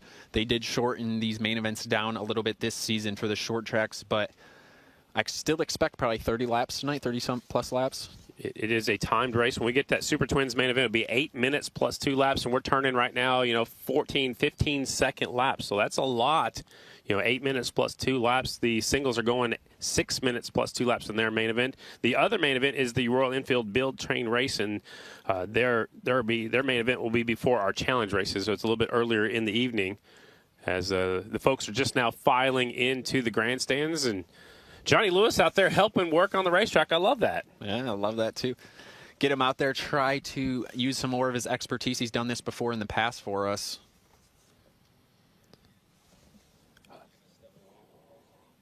We're going to take a real quick break. When we come back, the final round of qualifying will be up next, right here at the Memphis Shades Ventura Short Track.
Welcome back to the Memphis Shades Ventura Short Track presented by Law Tigers. There's a high aerial view. The surfers out there having some fun. I don't know what the stuff is underneath the water, but that scares me. I was thinking that. What do we got? Some seals, some sharks, or some seaweed? Let's hope for the latter of the three options there, Scotty. Yeah, well, it's not us out there, so we're safe. We're safe up here in the booth. They went aboard that yellow board, which went flying right there. Yeah, glad Trevor Bruner was able to get that Honda back under control. Otherwise, he would have been out there taking a surf lesson. Man, I still can't. My jaw was on the floor. It was.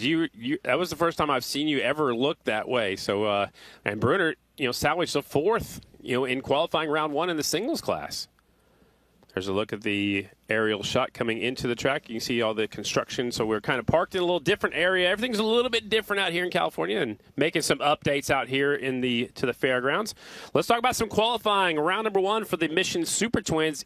No surprise to me, but Dallas Daniels on the top spot. No surprise to me either. And just, get a rebound coming off of Sonoy. Not able to grab the win there. Jared Meese got the best of him in 2023 there in 2024.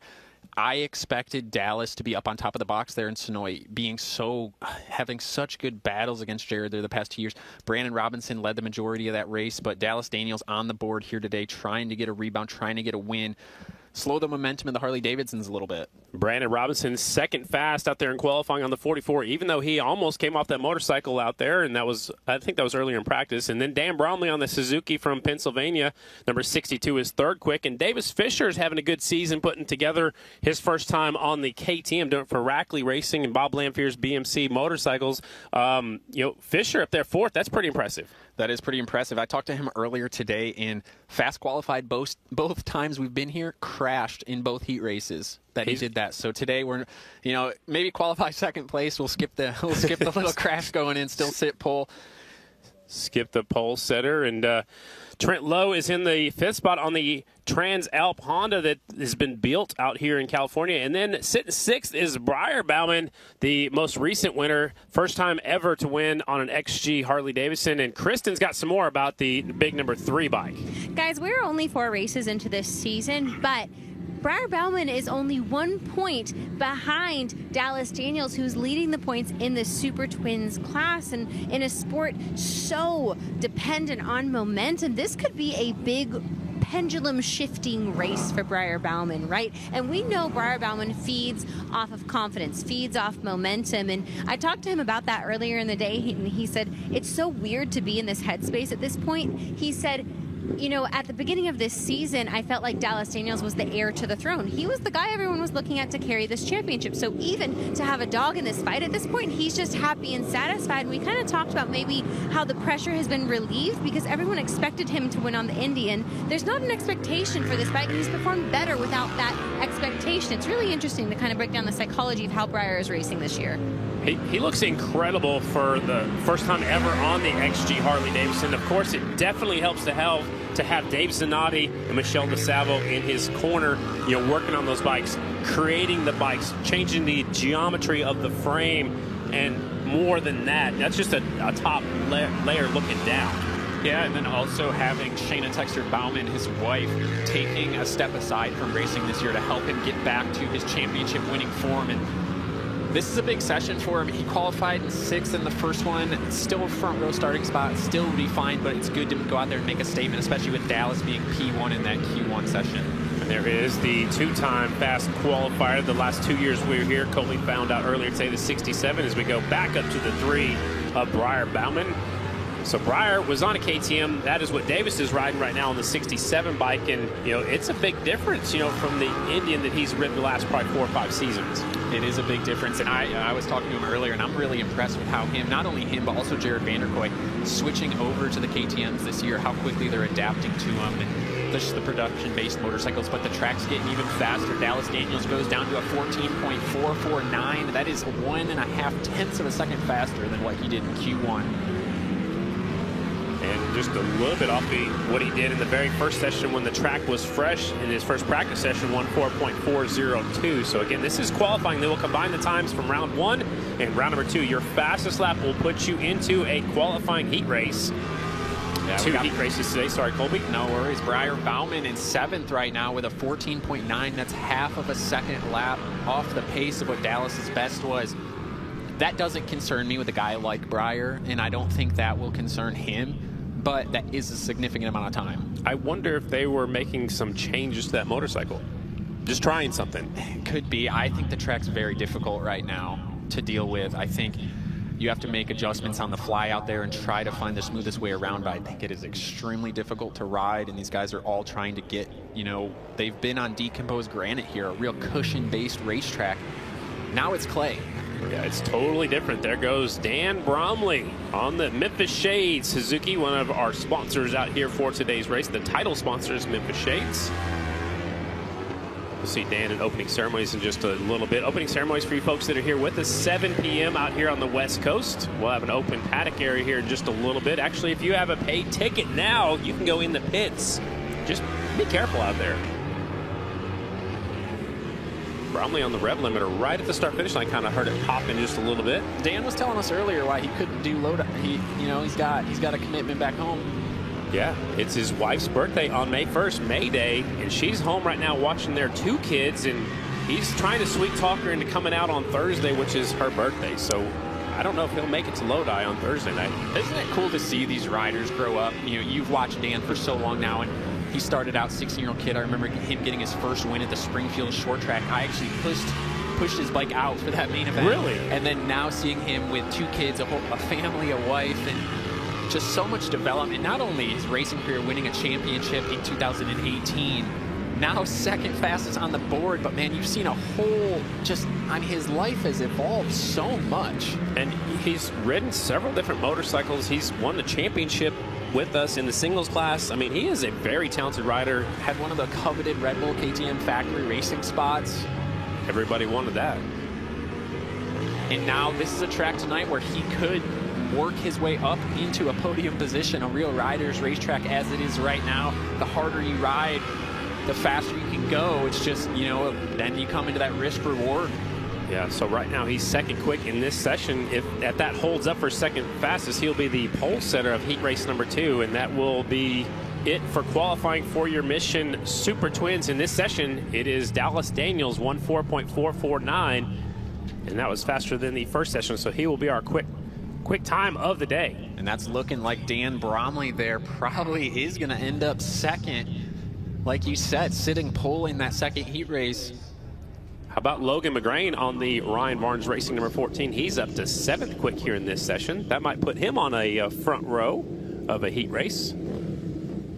Here comes the Royal Enfield Build Train Race Program. The 5 is Emma Gotch. The 11, Taya Little. 113, Matisela Rodriguez. 28, Maya Maffei. 58, Mallory McGill. The 2 is Michaela Nichols. The 8, Christiana Ross. The 22, Hannah Robertson. 555, Giovannina Shipman. 35, Hannah Lang. And the 182, Justine Marsh. Those are the ladies on the racetrack, 11 of them. All bunched up, trying to get some racing action here. Got to learn. I'm sure Johnny Lewis has been telling them exactly, it looks like they've all caught the message and they're trying to go up a little bit higher than the bumps possibly, which is a smart move. Smart, yeah. I think Johnny, I still saw him out there in that skid steer helping work on the track. Half of these girls electing to go with a clear shield and half of them looking to go with a smoke shield. Man, it is sunny going off in turn 3 there, heading off right here on the coast, the west coast, Pacific Ocean, just over that side, and the sun is starting to head that way. Sunset tonight at 7:38. Okay, that's not too far after opening ceremonies. Get started at 7 o'clock, so by the time they get out there, hopefully for heat race number 1, it'll be set far enough where we can keep the racing action going. There's Johnny Lewis on the inside, turn number 4, watching the action. How about Emma Gotch going to the top spot right there with a 1:7.4. Maya's been fastest every session, but she's at a 1:7.947. Yeah, Emma Gotch got the boss on to the inside of turn 4 right there, trying to put in her best performance. Maya Maffei goes up to a 17.5, getting even closer, just 0.02 of a second off first place right now. And she can see the 5 bike, so she knew that the 5 was getting faster as they'd start catching up to one of the back markers right here. Maya's trying a little bit lower line. This could be a quick lap for the 28. Yeah. Here they come. White flag is out. Maya goes to the inside. It's a little bit rougher down there. No problem for the 28 bike. Split in Marsh. They're going off into turn 1. Marsh did had a pretty hard get off at Daytona into turn number 3 on the practice day, so it looks like she's taking it easy out there, and I don't blame her. Checkered flag is out. Michaela Nichols moves up to the 3rd spot on that last lap. Slides Taya Little back to 4th. Emma Gotch, quick time in this session. 1:7.496. That should be the quick time of the day. Track's speeding up for everyone. I think so. It's smoothing out, believe it or not, it is. Yeah, I mean, just, every time they do go out there, they're digging those holes up and those ruts are coming up, then they go out there with that Harley rake, rip it open. That is allowing more air to get in there and starting to work its way to dry itself up. So as the night goes on, it is going to get better and better. Something you got to deal with, but I like it. It gets some adversity, allows different riders like Dan Bromley, Cage Tadman to really go out there and make a statement, make the best of the situation. Final round of qualifying for the AFT Singles presented by Kicker Class. They roll onto the racetrack from high above. You can see they're trying to make it a big circle. There's not much of a straightaway out here. They go from the low line up to the wall and arc it into the corner. The 59 trying to go around the bumps. The 88 of South trying to go under the bumps. Oh! 59 hanging on to it like a bucking bronco. Dropping the elbow and just holding on, pointing that thing in the right direction and holding on as tight as you can with your knees, trying to squeeze it between your legs, get as much grip as you can, and point that motorcycle in the correct direction.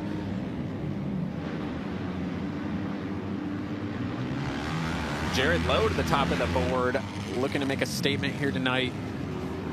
Oh! Sadoff hits the same bump, but how about the 63 Big R Little Debbie racing to the top spot? The 63 bike 1:4.691. A little bit slower than Cage Tadman, so he still has the top spot, but that's got to feel good. It doesn't matter if it's this session or any session. When you go back to the pit area and you're sitting P1, it feels good. Feels amazing. There goes Bruner going around the bumps. That might be the line. I think maybe later. Yeah, I think so, and that's something like Chase talked about earlier with me. You have to be able to adjust throughout the race, especially here, the short track. The lap times are so short, and Tom Drain getting a look at that thing wheeling in. Remember when Chase Sadoff did that back here in 2023, same exact corner, same spot, coming off there, thing got loose out from underneath him. I think he told us it got a little Western. Oh, a lot of Western. That's a good way to put it. Happened with Jared Meese a lot of the times too. Remember he got Western? The bike wheeling out from underneath him here, coming off of turn 2 here. Turn 2, yeah. So right now, fastest on the racetrack, the 63 bike. Checkered flag is out. Jared Lowe, 1:4.691. Tadman a little bit quicker in that first round, 1:4.593. So the Jet put in a quick lap. I'm glad we got the drone. This is so cool to see the track from a different perspective, from a different point of view. It's interesting to see the shape like that. I had no idea. And you raced here the last 2 years. Yeah. And even when you walk it, it didn't seem like that. I know we went out there earlier today when it was muddy, but it seems like a typical oval. I wish there was a way to show the banking, because the banking, you can't really tell nearly what it is, when you're walking the track on the camera. It doesn't show it well. And that was one thing that they did do since we were here last year, besides the no decomposed granite, is they smoothed the banking off. It kind of had a ledge in it before. Now it's lower, and it gets higher, higher, higher, all the way up to the wall. So they smoothed that out. Yeah, and it can allow for you to carry more corner speed off of the higher line there, not worrying about losing the banking. Up next will be group number 2 in our final round of qualifying. Again, for you folks that are here, opening ceremonies at 7 o'clock out here on the West Coast as Group 2 rolls onto the racetrack. Should be led out there by Declan Bender on the 70 bike.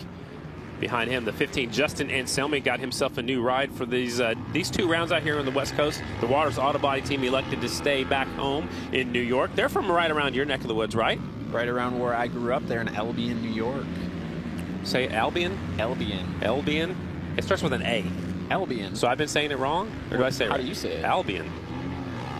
It's accents, man. It's not from Oklahoma. Go ask Tom Drain how to say it. It'll sound definitely different than us. He will definitely sound different. Oh, Kristen Beats got her brand new Ascot hat on. JC Agajanian. I got one too. Mine's right here, but they didn't want me to mess up my hair, so mine's red, white, and blue. Oh, what's going on with me? Yeah, I guess you haven't been over there, so. Yeah, have you been to the merch Haven't been tent? over there yet. Yeah, got to go over there and stop by to see what's going on. Kristen Beats got her new Ascot hat on. There goes Declan Bender. And Cage Tadman up to 4th place, having that fastest time overall right now, but still being able to back it up here in Q2. Lap time's not as fast, but the track probably slowed down a little bit, whether it's starting to get a little bit more dry or it is a little bit rougher. And they are going further around the bump, so it's a little bit longer around the racetrack too. That could have a factor. 70 bike Declan Bender, again, he rode that bike and filled in for the 49, who wasn't with us at the last round. They're 15th and 16th right now. How cool is that? That's not where they want to be. I was going to say, what part of that's cool, no, Scotty? it's because he was on that bike at the last round, and they're right there at the same times. That's all. Yeah, the bad thing, though, is, like as a rider there, those 2 guys could think that they're, burning the lap times down, but unfortunately, all they know is what they're seeing between each other. So they think they're going really fast, but it shows exactly they're going almost identical speeds. Unfortunately, it just happens to be they're going identical speeds in 15th and 16th right now. There is the 16-year-old California rider, Cage Tadman, picking up that, looks like that maybe the white checkered flag, actually. And he sits in the 4th spot in this round, so he'll probably have to rely on his time from that first round, which was a 1:4.593. So unofficially, that should be quick time for that rookie. So far, there's one more group to go. Anything can happen. Should I write down the 63 or not yet? Come on, Colby, tell me. Yeah, you can write it down. All right, here comes the final group of qualifying. AFT singles presented by Kicker. It's in pen right now. And do we say what you talked about earlier for a surprise podium here? The number 63. That's what you said. Scotty called it. I called it on my podcast. It came out yesterday. It's called Off the Groove, and I said it's time for his first career podium. And did say it. It could be here, and man, he's taking advantage of it. It's the type of track. I think truly it's a high risk, high reward track where you can really take advantage of. You know, I did this before at Volusia Half Mile one time. Very sticky dirt, very rough, rutted a little bit, and you can ride it really, really hard, and you take a calculated risk, and it pays off. So I think, you know, he won a race at Corey Texter's Winter Throwdown. You were there on Fans' Choice, calling the races on Fans' Choice, and I think they gave him a boost of momentum. I think he did very, very well at the Panhandle Clash, and I think now he's getting the confidence at the American Flat Track races where I think he was still a little bit timid. I think that's gone. I think his racing mentality has stepped up. Yeah, I don't know Jared super well. I haven't really spent much time with him, but I always heard that he's got a lot of confidence. So maybe that's off the track confidence, but there is a difference. Like, you can always say, oh, I'm going to go out there and kill it. I can go win. But until you start to put that into fruition out there on the racetrack, which that right there, sitting P1 and Q2, oh my goodness, he's going to go back, have a smile and say, guys, this is going to be my night. And on a racetrack like this, it is something that can absolutely happen. Get a good start, miss the holes, miss the bumps, get away and go. Get a good start. You know, that's going to be a key in the heat races too, is we're keeping an eye on that 132 of Bronson Pierce, the full-time FIM Supermoto World Racer. He races all over the world. That would be a lot of fun too as the checkered flag comes out. Yeah, you see how he was riding almost on the inner berm, trying to cut off as much racetrack as he can. I was really thinking that was going to kind of shoot him up there a little bit. He's 21st. Didn't shoot him up there, but I just think it's too hard to get slowed down enough to be able to stay down there. Yeah, you have to slow down a whole lot to stay on the very bottom of the racetrack. So that's, you know, again, like you were talking risk versus reward. Well, he was trying to go the shorter way around, which was involving more slowing down, more braking, and then harder to get the momentum off the corners. You know, it takes a little bit longer to get up to speed. So right now that doesn't seem to be the fast line. So everybody's still searching for the fastest way around the Ventura Raceway short track out here. You know who the happiest person here right now is, I bet? You? The 228 Cage Tadman. Well, yeah, because they'll combine the times, and his time in the first round of qualifying, 1:4.593. The fastest one in this session was Jared Lowe, the 1:4.691. So unofficially, it's Tadman on the 228. 1:4.593 as your fast time in the singles class. All the action on the racetrack is done until after 7 p.m. 7 o'clock out here today is opening ceremonies. We got about 15-20 minutes of opening ceremonies. There's a lot going on behind the grandstands. The food trucks are there. All the merchandise stands are there. We're going to take a break for a little while now. Go see what's going on in the pit area. We'll be back at 7 o'clock for opening ceremonies. Heat races will start right after that.